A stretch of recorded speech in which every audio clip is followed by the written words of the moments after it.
জুয়েল, তাহলে আজকে কি আমাদের শেষ দেখা?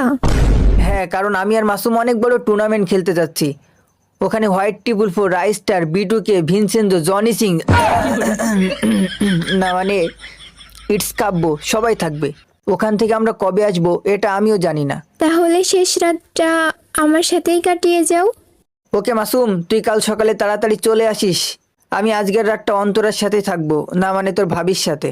ওকে ভাই, আপনার খেয়াল রাখেন।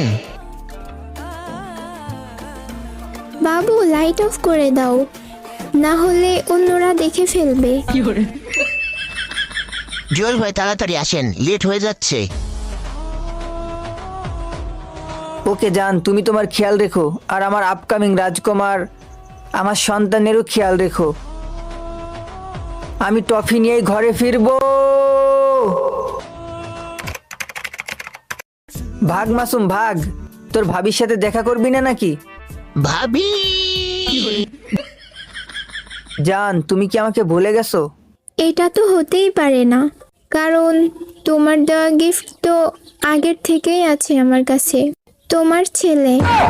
কি এই কালুয়া? আঙ্কেল, মুখ সামলে কথা বলেন, না হলে কিন্তু আপনার পিছন মেরে দিব।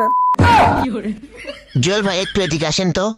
কথাবার্তা শুনে তো মনে হচ্ছে এটা আপনারই ছেলে, কিন্তু চেহারায় তো মিল খাচ্ছে না। মানে? মানে আবার কি? আমার তো মনে হয় ভাবি কোথাও পরকিয়া করছে। কি বলিস? পরকিয়া? দাঁড়া, বিষয়টা দেখতেছি। জান, সত্যি কথা বলো, তুমি কি কোথাও পরকিয়া করছো? আরে না না, এটা তো তোমারই ছেলে। তাহলে আমি সাদা, তুমি সাদা, কিন্তু আমাদের ওই পোলা হচ্ছে কাইল্লাকে। হ্যাঁ, তুমি তো ফর্সা, কিন্তু তোমার ওইটা তো কালো।